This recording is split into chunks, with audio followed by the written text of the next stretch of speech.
Good morning, everybody. It's true what Terry said. I got in last night from Bogota, Colombia. And to the people watching on live streaming in Bogota, I say buenos dias. The people of Bogota invited me to their wonderful city to talk about the invention of a new old age in Latin America. And I had a wonderful time with them. And it was very illuminating for me to see that even though the nation of Colombia, which is so beautiful and proud in so many ways, is struggling with mythology that surrounds aging in much the same way that the United States is. I had expected to go to visit my new friends in Bogota and to find that I didn't have as much to say as maybe I thought I would, because things would be so different. But there are differences between Colombia and America, but there are many similarities. And the similarity is in the human condition. People love their older relatives. And we all wake up one day older every morning. And that's true here and in Colombia and in South Africa and in Iceland. It's true all around the world. So I just want to say to you, just my first observation is, although your focus on a day-to-day level is often very much directed toward a specific location and specific people that you care about and serve, you're actually part of a global reimagination of aging, a reimagination of life beyond adulthood, a reimagination of elderhood. And every day as you're at work, you're actually developing the language and the stories and the techniques and the methods that will ultimately be of service to people all around the world. And the other thing that is, I feel, part of my responsibility to the greenhouse is I'm the greenhouse historian in some ways. And there are lots of people who know parts of the stories that I don't, but there's one part of the story that I know that I want to share with you this morning. A long time ago, after the infamous hoodie at the at the foundation episode, miraculously, the Robert Wood Johnson Foundation had offered me an opportunity to have support to build the first greenhouses. It's pretty exciting.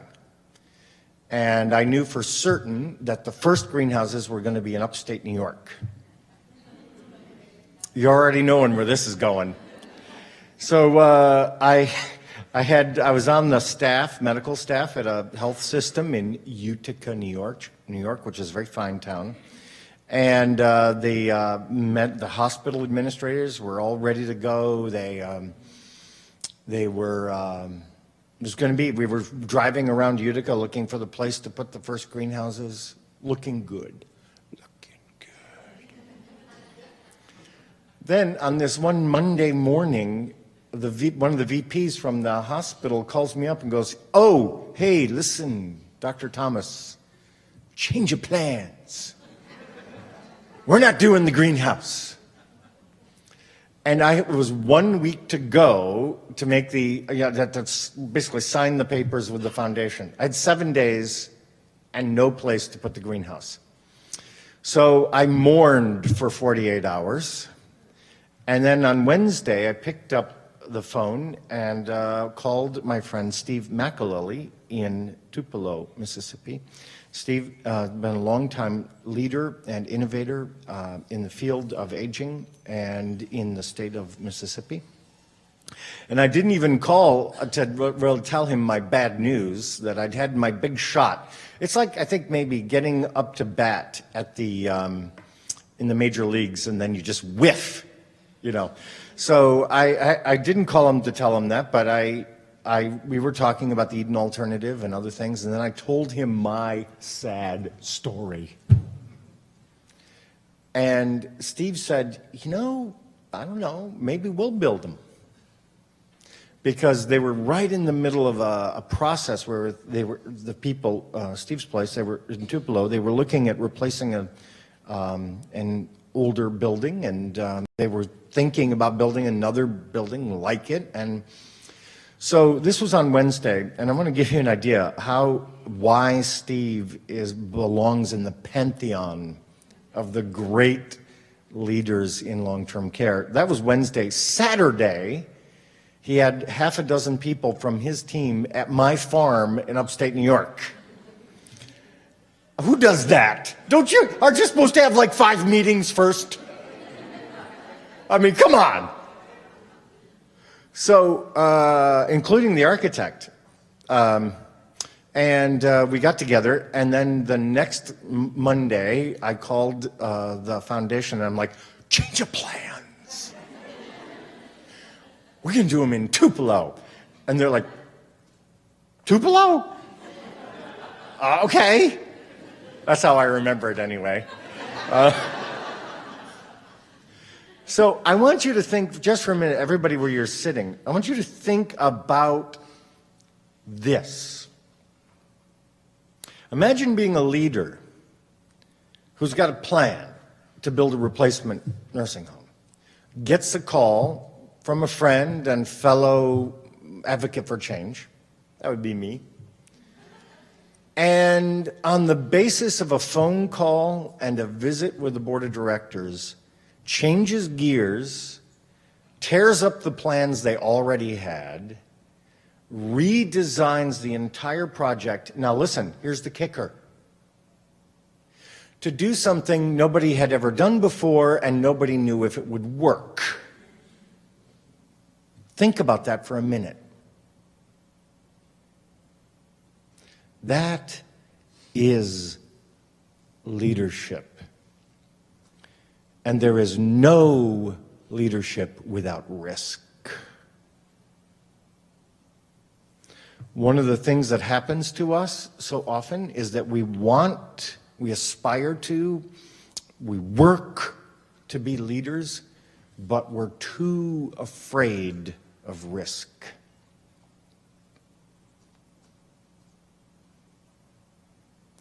Leaders can never be completely safe.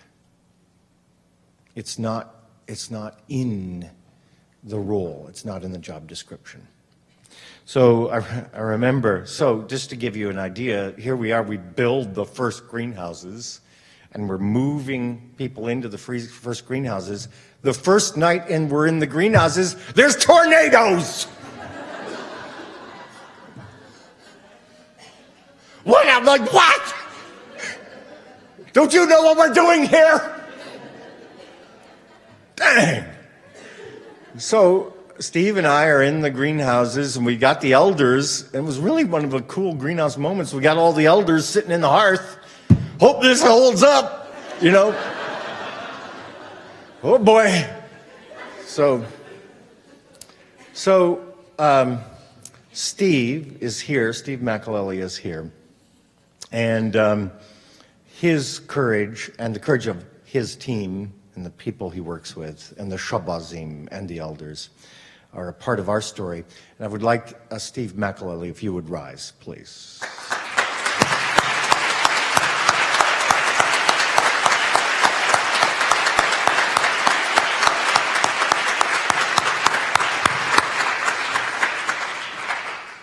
You have to talk to Steve later because he may have a slightly different version of the story. It's pretty close. So, okay. So, as you can tell, we're sort of on a little bit of a story theme here. And Anna gave me my theme for my talk. And it's about meaningful engagement. And, of course, as always, I want to change that a little bit. So I'm really going to talk to you much more about stories. I'm going to tie my speech around sort of a big thing that's going on for me is I have my second novel came out in April, and it's called Tribes of Eden, and it's going to be here if you want to have it. But if you don't want to get it, you can hear about it now and save yourself the money for the book. That's always good, too. But anyway, the book is really a story about how what we believe in the greenhouse home movement and in the culture change movement and the Eden alternative movement, all of us together, PHI, the whole gang, what we all believe, how these ideas can be applied to society as a whole. Because again, we spend a lot of time thinking about our people and our community, but what if? What if there was an opportunity to explore how our ideas can be of influence in society as a whole? That'd be kind of interesting, right? Now, here's the trick.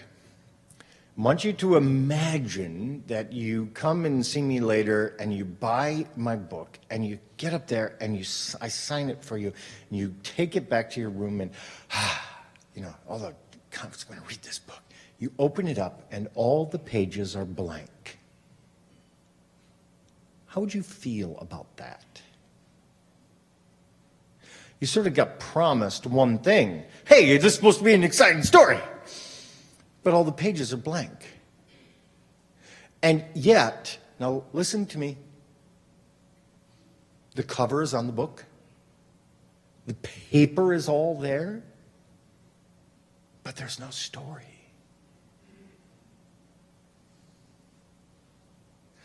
This is the unfortunate circumstance that some greenhouse homes wander into. We build the house. We bamboozle the regulators. We train the shabazim. The elders arrive. We write the checks. But there's no story. The greenhouse itself, listen to me, the greenhouse itself is nothing unless it makes a story. I want you to imagine, perhaps in your younger years, you meet someone, you fall in love, and it's the big day when you're going to go meet the parents of the person you love. A lot of people in this room have been in that situation, They're kind of awkward. And you are sitting there, and of course, you want to tell me about my, the person I love. Tell me about their childhood. And the parents go, I don't know. Well, show me the pictures of when he was little. We don't have any pictures. Tell me the stories about the funny things he did in junior high school. We don't have any stories. Well, what did you do with him for all these years? Well, we fed him, and we watered him. We gave him his medicine, and that seemed to be good enough. You would have real doubts about this whole situation. I mean, these would be your in-laws, okay? The reason you'd have doubts is because it's in the story. The world is not made of atoms. It's made of the stories we tell each other about ourselves. The greenhouse exists at its deepest, most philosophical level. It exists as a place in which to make a story, a beautiful story. I'm looking at Steve, and if I say the words Martin House, a whole story comes into Steve's mind. Complicated, long, twisting, lots of characters. We still don't know how it ends.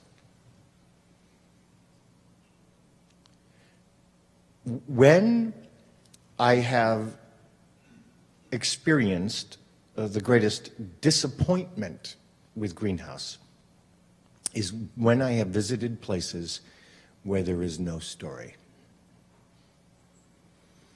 That's the problem. We can deal with the shabazim who can't cook. We can deal with the barbecue that sets the house on fire.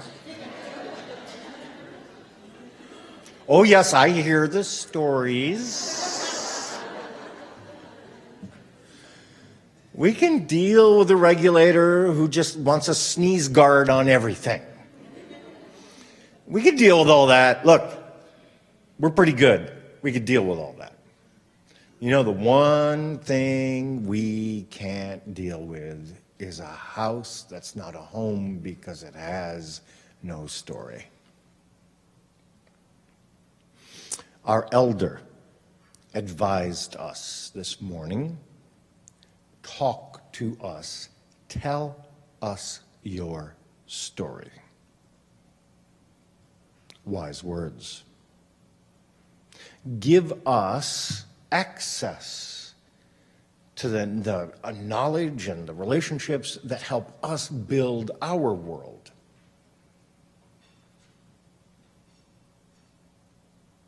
So back to the novel for a minute. In the novel, the genre of the book is called, it would be called a post-apocalyptic thriller.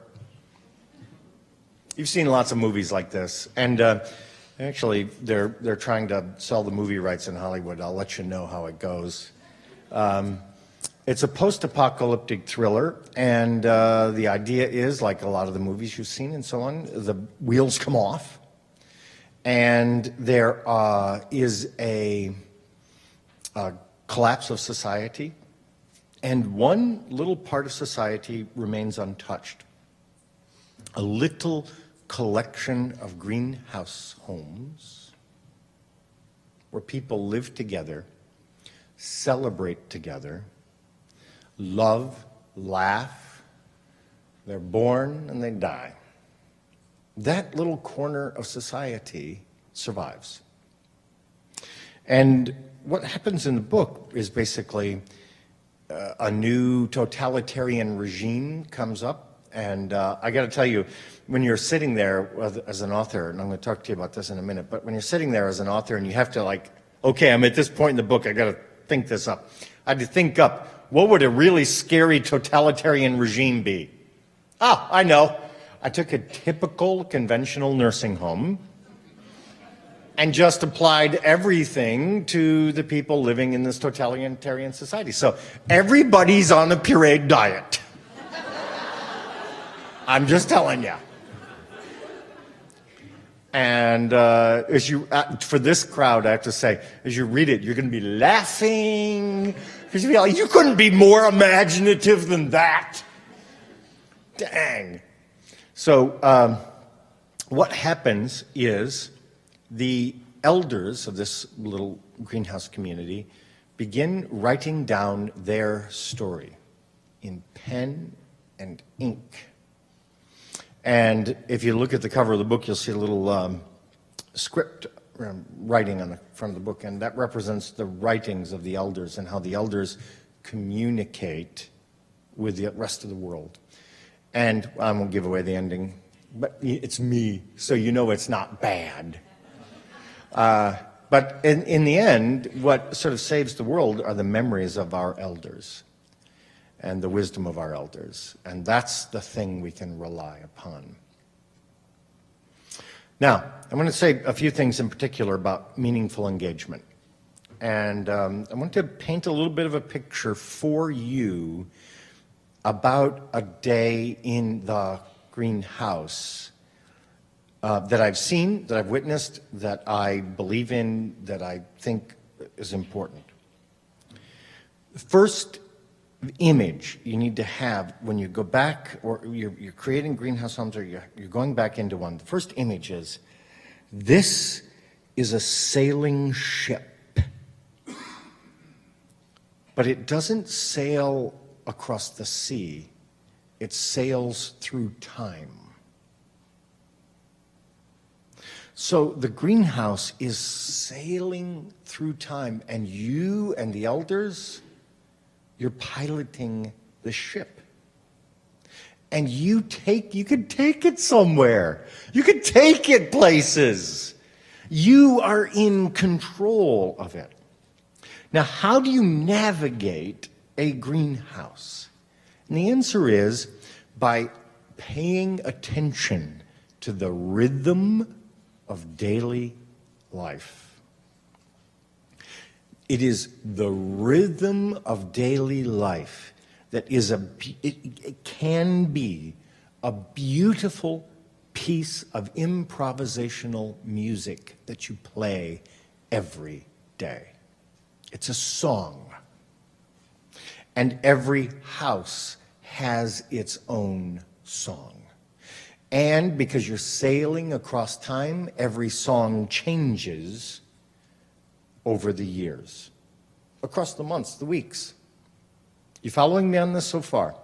That seems abstract, but imagine, to put it in concrete terms, imagine I came to your greenhouse home and I wanted to make a little band, we'll make a little band, and I just handed out the instruments and the music and paid no attention to what anybody ever had any experience with. So I have this great singer, but I say, you're going to play keyboards. I have this great drummer. You're going to be the singer. And you know when the drummer sings, it's never good. So you have you assign all these things, and all these people are not doing what they're supposed to do, and the music isn't very good. So what you're meant to do is to give each person a part that suits who they are. I've been in a greenhouse home where one of the people living in the house, one of the elders, was fascinated by weather, and every morning, every person in that house got a complete weather report.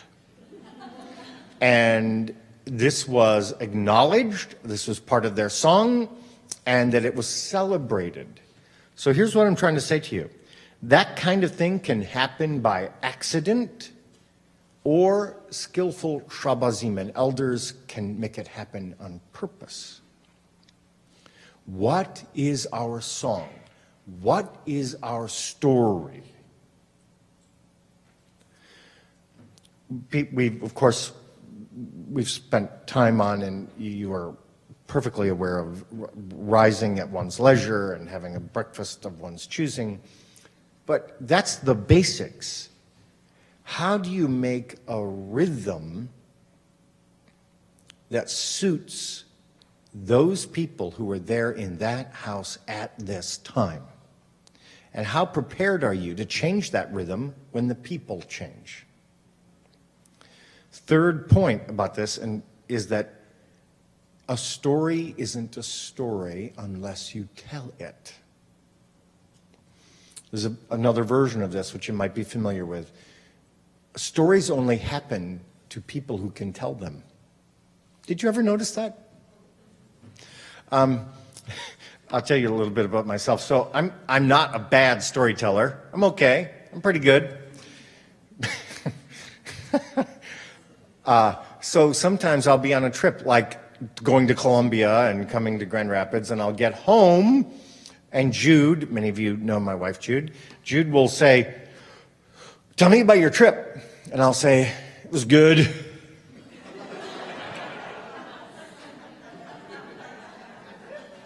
Then she brings the heat. "Tell me the story." Oh, yeah, I can tell you the story. And so I'll tell the story. So here's something I'm saying to the members of the clinical support team and the Shabazim in particular. You need to tell the stories. If something happens on Saturday, you need to be talking about it on Monday. One of the reasons institutions fail us, long-term care institutions fail us, is that memory and story and character all disappear down this drain. They're there and they're gone. And nobody tells the story of 3 years ago when, oh my God, well, when that thing happened. nobody tells the story about the people who used to live here. Nobody takes time at dinner to talk about Mrs. Jones and how good it was when she was with us. That's what matters. Second, well, not second, but let's go further into the day. It's very important to me that the elders be engaged to the greatest degree possible in relationships of reciprocity. So the conventional methodology or the conventional philosophy of long-term care says there are professional caregivers and there's frail old people who need to be taken care of. Ta-da! That's it. That's all you need to know. And it was, we mentioned earlier, and your job is to make the corners of the beds, do the duties, check the lists, and you're good to go. I mean, that's not an accident. That's how it's designed. And what's different about the greenhouse is that the Shabazim need the elders, and the elders need the Shabazim. A Shabaz cannot become masterful without the elders. The elders teach the Shabaz of the mastery of making a good elderhood.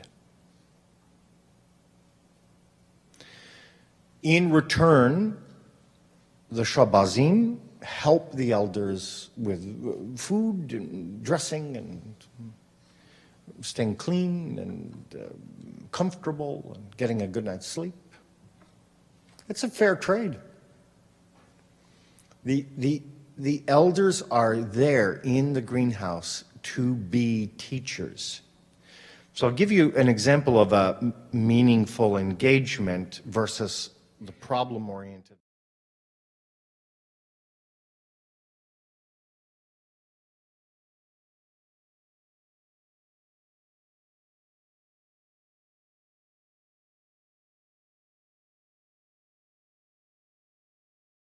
We call it perseverative speech, okay?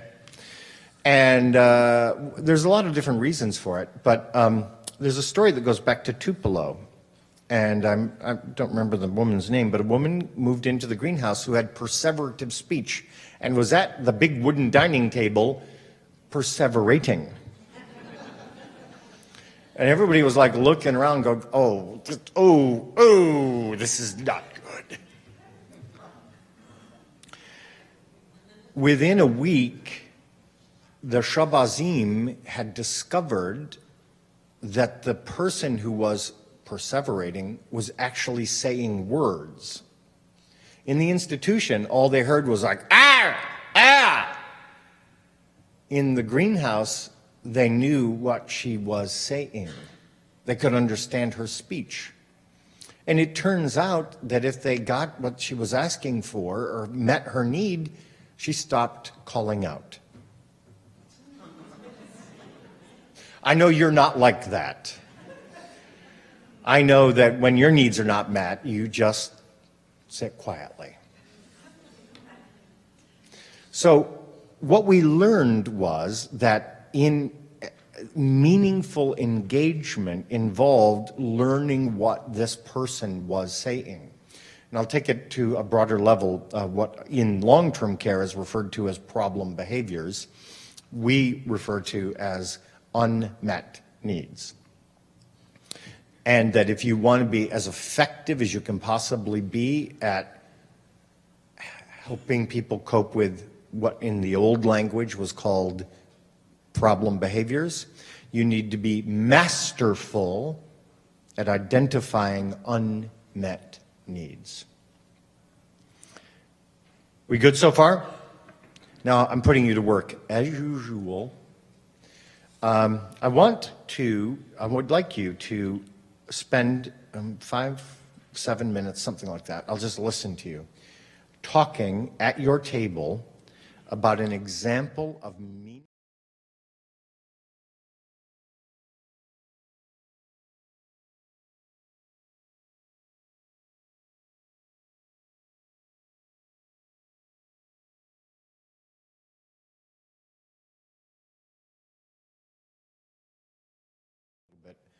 about some of those examples of meaningful engagement. So, everybody understand what I'm saying? Ready, set, go.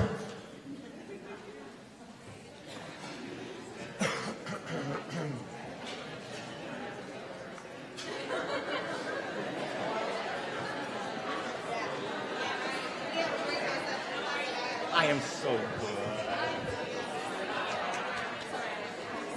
Oh, no, this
Hey everybody, Dr. Bill Thomas here at the Greenhouse Annual Meeting, and we're talking about meaningful engagement within a greenhouse home among elders and some of you, your family members. And right now the group is talking about examples of this sort of thing. So if you're watching and you want to do this with people you're with, or just reflect on it yourself, stay tuned, because when we come back, you're going to hear some pretty cool ideas from basically the best leaders in the nation. Thanks, and thanks for tuning in.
In fact, I'm pretty sure that would have been more effective, even. I was visiting with Jane Isaacs Lowe when you guys were talking, and Jane really made the point that there's a spread of greenhouse ideas into other environments. I'm sure you see it or you're hearing about it, where things that you recognize as being directly torn from the page of the greenhouse showing up in other organizations. And I just want you to know we're very supportive of that. The ideas belong to no one. The ideas, to the extent they make life better for elders, should be practiced by everyone. Yes, we are careful about the use of our name, because when people use our name, they're our responsibility, and we want to make sure we know they're doing it right. But the ideas should spread. So I'm going to start my little meaningful engagement thing by telling you about something that the Eden Alternative and Capital Impact and the Foundation are kind of all coming together to do, and that's to provide you with access to something called Embracing Elderhood Guide Training. Here's the deal. Our elders have these incredible stories which often aren't told in full. And so the Eden Alternative has developed a very clever technique for pairing community volunteers with elders, sort of a recording partner and a storyteller together, to pull out this amazing story that you thought you knew this woman, but there's a lot more than you knew. So if you attend the Embracing Elderhood Guide training, you can set this stuff up. You can benefit from everybody else's experience and start doing this in your greenhouse homes and start becoming masters at pulling the stories forward and into the community where they can really work. So there, Laura Beck, are you in the room? Yeah, Laura, can you just stand up just for a minute? Laura is representing the Eden Alternative and is one of the co-developers of Embracing Elderhood, and there'll be information and cards around, and you can do it. I love it. So it's something that we're doing to help you fulfill the promise of meaningful engagement. So who's got a story? Who's got a meaningful engagement example? Oh, we have one. Yeah, I'll just go to Linda right here. Oh, darn. Okay. In our legacy home, before we built our greenhouses, we had a lady named Shirley. And Shirley had some very bad behaviors. And it got so bad that we had to rotate our CNAs because nobody wanted to work with Shirley because it was such a trial, and it was just so difficult for them. when we did our greenhouses, we took our 60 elders in our 6 houses who had lived on our campus the longest, and Shirley was one of them. So Shirley was in our bottom floor, and it turned out that her unmet need was fresh air and sunshine. And when Shirley was able to go outside, and she rolls around on our courtyard by herself, and they can see her through our big dining room windows, and they leave the door open. And when you go by, I was sharing with them, you'll go by and you'll say, "Hey, Shirley," and you get this. Nice. But the other thing was that I was sharing that when her husband died, who visited her every day, the children put a story together. And in almost every picture, Shirley and her family were gardening, camping, at a lodge, outside, fishing. So it was an enormous unmet need that she did not have in the legacy home. Mm-hmm. Thank you very much. Oh, now, don't be shy. Oh, yes, over here. Very good. Makes me run for it. Don't trust my throw. Hello. I think here, I have a person that I work with at the greenhouse who, for quite a while, would watch a movie or TV after lunch that her mama put in. Yep, her mom. She's that young. And what happened, I realized, looking at photos of her just past life, that she was very active and a lot going on with her. So I started asking her, what are some things we can do just to make your day better than yesterday? It turns out, picking flowers. So I think the last year, the team I work with and myself have just been really active in trying to get her outside. We have a pond at Porter Hills. We walk around often, and there's turtles. But what happened to me the most that kind of got me shaken up right now is that I had a daughter recently. I've talked more to her about marriage, kids, man, and then just like, I think that I need her more than she needs me, actually. So It's been quite refreshing to have an amazing staff that I work with, but also very brilliant people that we work with called elders. So thank you.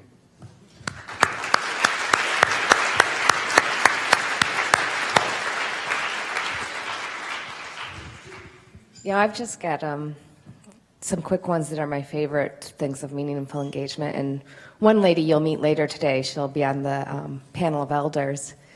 But she's, just so engaged with everyone, always asks how you're doing and, compliments you on what you're wearing, calls you nicknames all the time, different ones.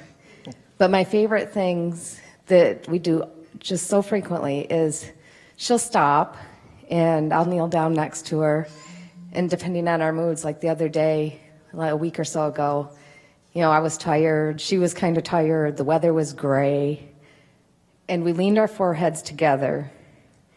I mean, just, real, with actual pressure there, not just kind of touching, but, a lot of feeling, and just talk to each other. It's like, I'm tired today, and I'm feeling kind of blah. And just by the two of us doing that, both of us felt better when it was, just those 2 minutes. We both felt so much better just by spending that time kind of whining to each other. It's just part of how it is every day with, her and everyone else there too. We talk to each other about everything. Our families, our kids, our travels. It's just living life together. And it's the most wonderful thing. Thank you.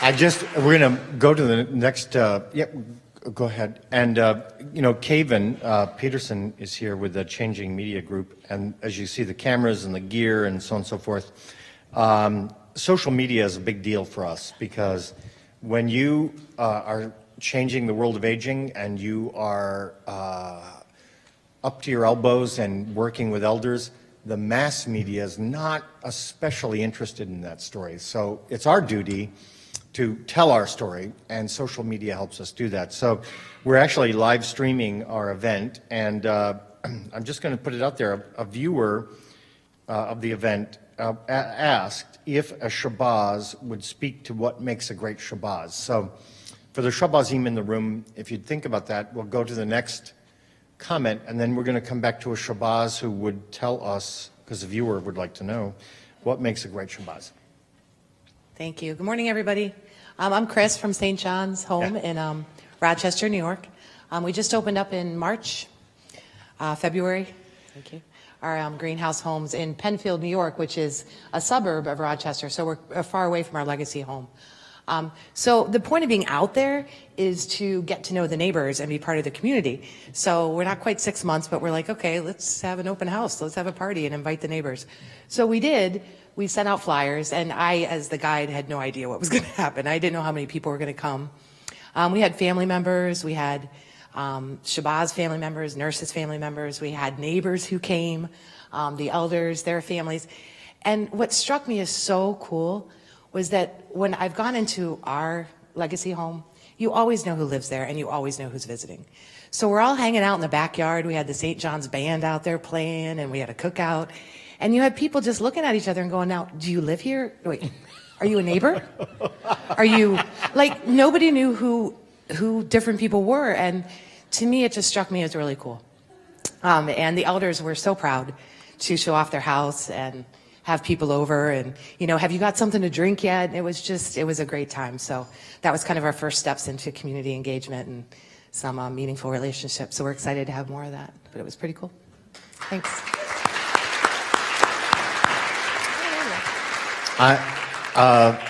Again, our viewer would like to know if a Shabazz, we have a Shabazz who would like to speak to what makes a great Shabazz. Thank you. This was actually Steve's first flight ever.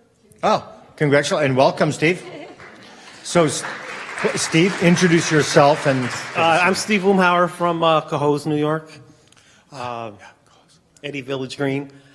I think what makes a great Shabazz is you have to be sensitive, compassionate. You got to be able to react with the elders. Know how to cook. Got to know how to cook. It makes their night. The other day I come into work and there's this little lady. She's in a Jerry chair, and she goes, how's my baby angel today? I said, I'm doing fine. How are you? She goes, I just want to tell you, you were the best darn priest St. Patrick's ever had, and I've always adored you. So, of course, I go down, I kiss her on the forehead, and I bless her. And the next day I come in, I'm coming through the living room, and she goes, how are you today, Father? So, Shabazz is flexible. Absolutely. Very good. Gotta be flexible. Thank you.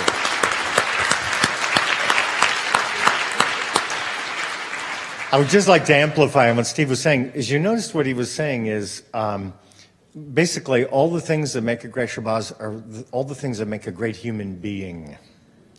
And so one of the reasons we're so blessed is, as I was saying before, it's not the building, it's not the architecture, it's not the finishes, it's not the trim. It's not even the policies and procedures. It's creating a place where a blank page can be filled with a story. I go back to this point about the novel. You buy the novel, you open it up, there's no story in it. You're not buying paper and ink, you're buying a story. That's the deal with the greenhouse. We get mixed up sometimes because of all the darn work we have to do to get the paper and ink. It's really hard that we sometimes forget it's the story. That's what matters most. Let's take one more and then we'll wrap up. Yeah.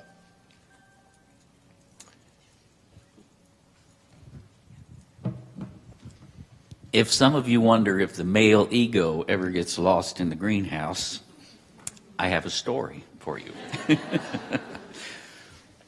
We had two elders that probably grew up being the, I'm from the Midwest, so we call it the cock of the walk. I think some other areas call it bull of something.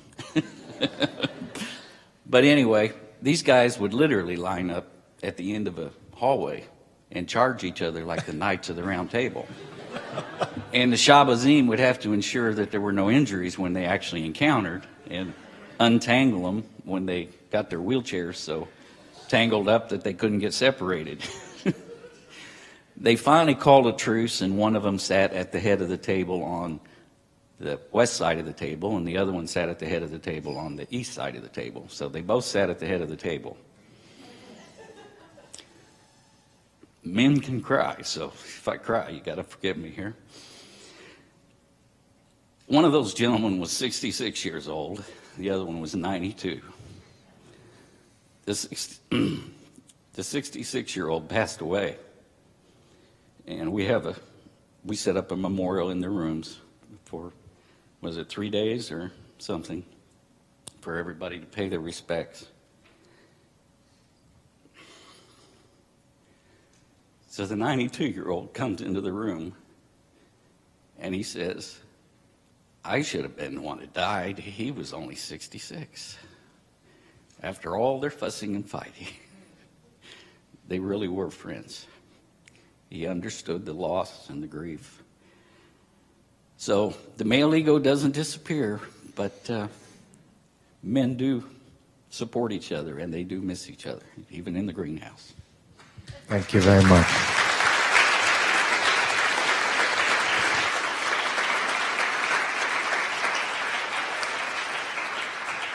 So now it begins. I'm going to get down. We're going to take a break. We have lots of excellent things for you to learn and for me to learn. I'm going to learn a ton, so I hope you learn even more. Anna.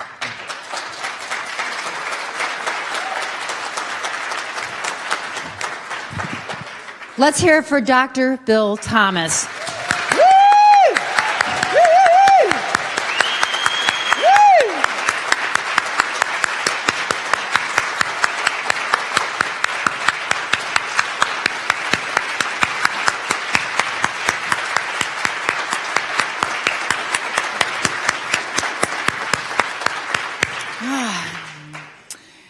So are you ready? Yeah? So we have some sessions. There's one in here, and there are 3 that are all the way down the hall.